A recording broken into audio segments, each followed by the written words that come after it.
তো আজকে রবিবার দুপুরের মেনু কি করেছি সেটা আপনাদের সঙ্গে শেয়ার করছি। এখানে ছোলা কচু ইলিশ মাছের মাথা দিয়ে রান্না করেছি, এটা ঢেঁড়স আলু ভাজা করেছি, এটা হচ্ছে পটল পনির দিয়ে দোরমা করেছি, এটা হচ্ছে চিকেন কষা, আর এই হচ্ছে আমাদের সবার ভাত বেড়ে নিয়েছি দুপুরবেলার আজকের মেনু। তো এই হয়েছে। হ্যাঁ, সব কাঁঠালই ভেঙে নিয়েছি। তো দেখো, এক থালা কাঁঠাল, রক্তিমার একজন ফেভারিট মানুষ এসে দিয়ে গেছে কাঁঠাল, আর একদম গাছ পাকা কাঁঠাল, গাছ থেকে পেকে একদম ফেটে গেছিল, আর সেই কাঁঠালটাই রক্তিমাকে দিয়েছে।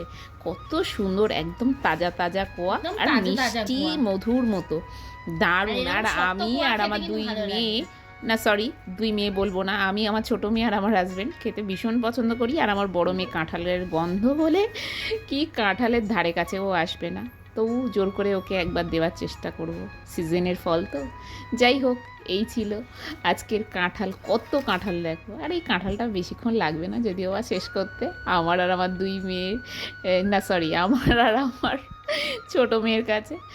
যাই হোক, চলো কাঁঠালটা এবার খাবো আমরা সবাই মিলে। আর এই কাঁঠালের দানার ভর্তা যদি তোমরা দেখতে চাও সেটাও আমি দেখিয়ে দেব, তো বড় ভিডিওতে। তো এখনকার মতো টাটা, দেখা হচ্ছে পরের একটা নেক্সট ব্লগে।